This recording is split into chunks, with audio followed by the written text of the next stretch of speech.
Salut tout le monde, bienvenue dans cette vidéo. Aujourd'hui, je vais vous présenter mon projet Python, une application Streamlit que j'ai appelée Traducteur avancé. Le but de cette application est de proposer une solution complète de traduction, mais pas seulement de texte.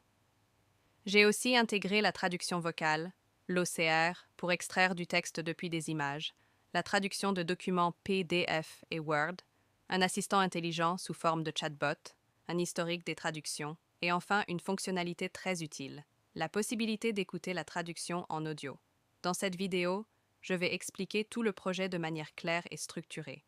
Je vais d'abord expliquer le fichier principal app.py, puis je vais détailler les fichiers secondaires comme translator.py, history.py, speech.py, audio_web.py, audio.py, ocr.py, ocr_cleaner.py et enfin le fichier requirement.txt. On commence donc par le fichier app.py. C'est le cœur du projet. C'est lui qui contient toute l'interface Streamlit et toute la logique qui connecte les fonctionnalités entre elles. Au début de app.py, on importe Streamlit, car Streamlit est la base de l'application web. Ensuite, on importe des modules internes. On importe Translator pour traduire le texte et détecter la langue. On importe History pour sauvegarder et charger l'historique des traductions. On importe OCR pour extraire du texte depuis une image. On importe Chatbot pour le mode assistant intelligent. On importe Speech pour transformer la voix en texte. Et on importe audio_web pour générer un fichier audio MP3 à partir du texte traduit.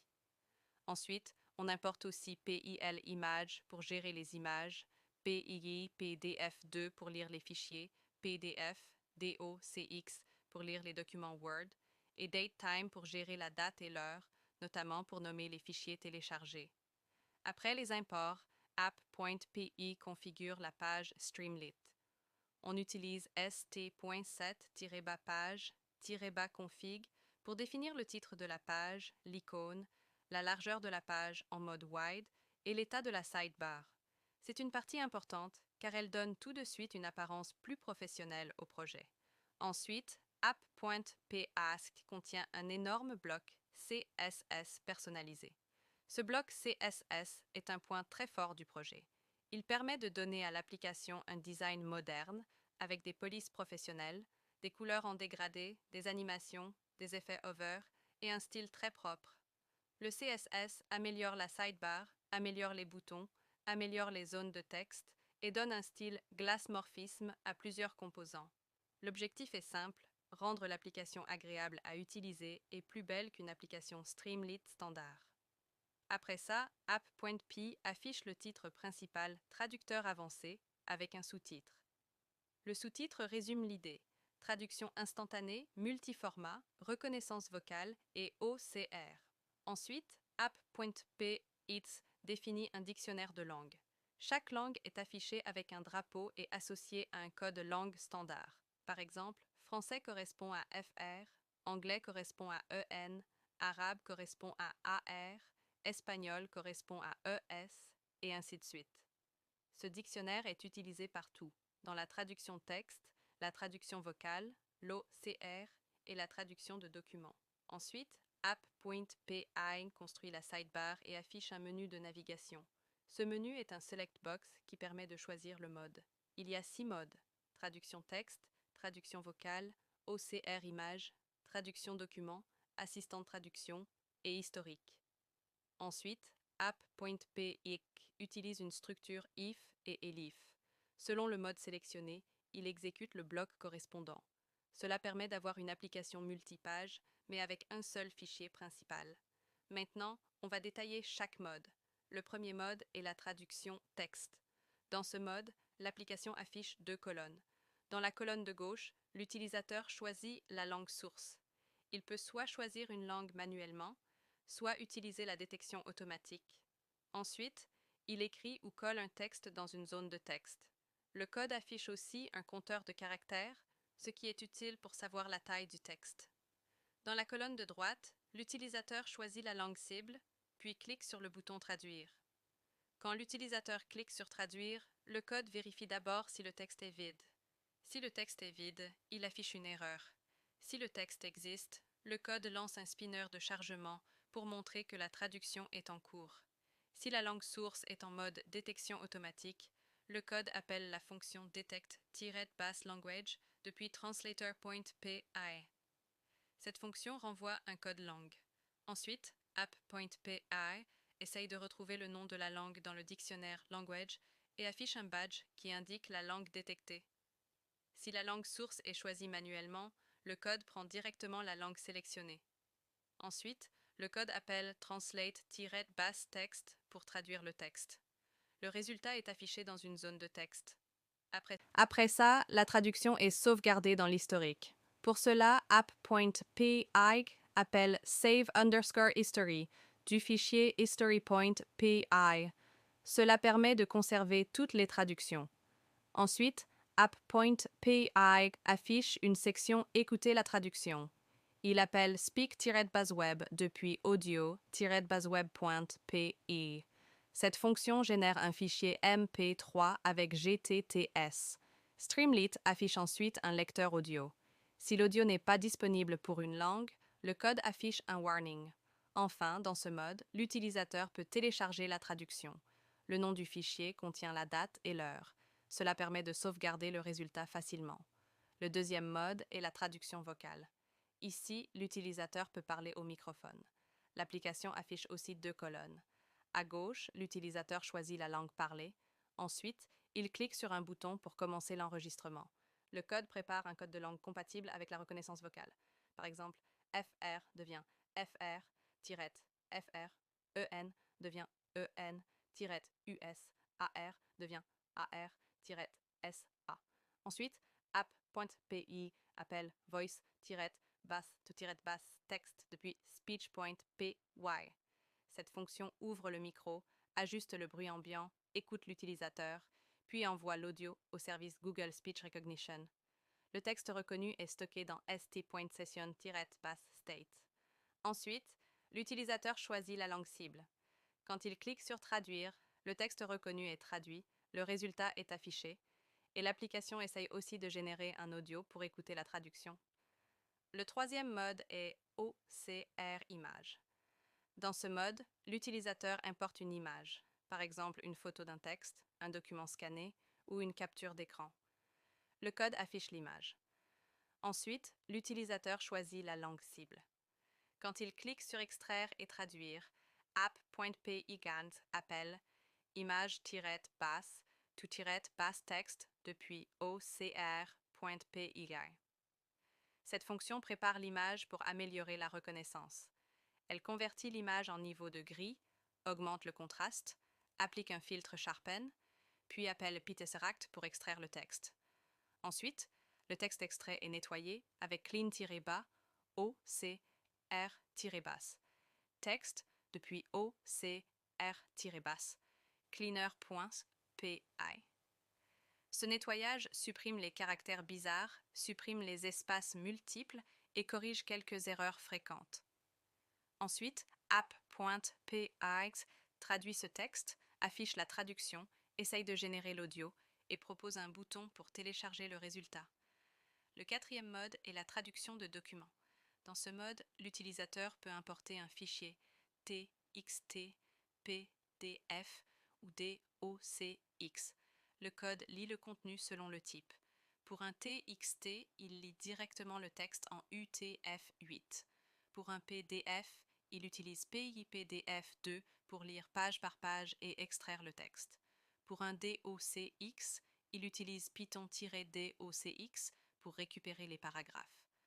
Ensuite, app.py affiche un aperçu du texte original dans un expander. Puis, il traduit tout le contenu. Il affiche la traduction complète dans une grande zone de texte. Enfin, il propose un bouton pour télécharger la traduction. Le cinquième mode est l'assistant traduction, sous forme de chatbot. Dans ce mode, app.py utilise st.session-bass-state pour sauvegarder les messages. Si la conversation n'existe pas, il initialise une liste vide. Ensuite, il affiche tous les messages existants. Les messages de l'utilisateur et ceux de l'assistant ont un style différent. l'utilisateur écrit un message dans un champ texte et clique Envoyer. Le message est ajouté à la conversation. Ensuite, app.py appelle chatbot-response depuis chatbot.py pour obtenir une réponse intelligente. La réponse est ajoutée. Et app.py relance la page pour afficher le nouveau message. Enfin, un bouton permet d'effacer toute la conversation. Le sixième mode est l'historique. Dans ce mode, app.py charge l'historique avec load_history. Si l'historique est vide, il affiche un message. Sinon, il affiche des statistiques. Il affiche le nombre total de traductions. Il affiche le nombre de langues utilisées. Et il affiche le total de caractères traduits. Ensuite, app.py propose des filtres. On peut filtrer par langue cible. On peut trier par plus récent ou plus ancien. Ensuite, chaque traduction est affichée dans un expander. À l'intérieur, on a deux colonnes, texte original à gauche, texte traduit à droite. Enfin, un bouton permet de télécharger chaque traduction. Il y a aussi des boutons retraduire et supprimer, mais ces fonctionnalités ne sont pas encore implémentées. À la fin du fichier app.py, l'application affiche un footer. Ce footer rappelle le nom de l'application et ses fonctionnalités. Maintenant, je vais expliquer les fichiers secondaires, car ce sont eux qui font fonctionner les fonctionnalités. Le fichier translator.py contient la logique de traduction. Il importe Google Translator depuis deep_translator et il importe detect depuis langDetect. Il contient deux fonctions. La première s'appelle detect_language. Elle essaye de détecter la langue du texte et renvoie un code langue. Si la détection échoue, elle renvoie unknown. La deuxième fonction s'appelle translate-text. Elle crée un Google Translator avec source égale auto. Donc la langue source est détectée automatiquement. Ensuite, elle définit la langue cible target-lang. Puis elle traduit le texte avec translate. Ce fichier est utilisé dans presque tous les modes: traduction texte, traduction vocale, OCR et document. Le fichier history.py gère l'historique des traductions. Il utilise JSON pour sauvegarder les données. La fonction save_history lit le fichier history.json s'il existe. Si le fichier n'existe pas, elle ignore l'erreur. Ensuite, elle ajoute une nouvelle entrée avec la date, la langue source, la langue cible, le texte original et le texte traduit. Puis, elle réécrit le fichier JSON. La fonction load_history lit simplement le fichier JSON et renvoie une liste. Si le fichier n'existe pas, elle renvoie une liste vide. Cela évite que l'application plante. Le fichier speech.py gère la reconnaissance vocale. Il utilise speech_recognition. La fonction voice_to_text crée un recognizer, ouvre le micro, ajuste le bruit ambiant, écoute la voix, puis utilise recognize_Google pour convertir l'audio en texte. Si tout fonctionne, elle renvoie le texte reconnu. Sinon, elle renvoie un message d'erreur. Ce fichier est utilisé dans la page Traduction vocale. Le fichier audio-baseweb.py gère la synthèse vocale pour le web. Il utilise GTTS. La fonction speak-web crée un objet GTTS avec le texte et la langue. Ensuite, elle crée un fichier temporaire MP3. Elle sauvegarde l'audio dans ce fichier. Puis, elle renvoie le chemin. Ce chemin est utilisé dans Streamlit avec st.audio. C'est la meilleure solution pour le déploiement web. Le fichier audio.py est une autre solution TTS. Il utilise PATTSX3. Il initialise un moteur vocal, récupère les voix disponibles, essaye de sélectionner une voix compatible avec la langue, puis lit le texte directement. Cette solution fonctionne bien en local, mais elle n'est pas adaptée au déploiement web. Le fichier OCR-cleaner.py sert à nettoyer le texte OCR. Il utilise des expressions régulières. Il supprime les caractères parasites. Il supprime les espaces multiples. Puis, il applique un dictionnaire de correction pour corriger certaines erreurs fréquentes de l'OCR.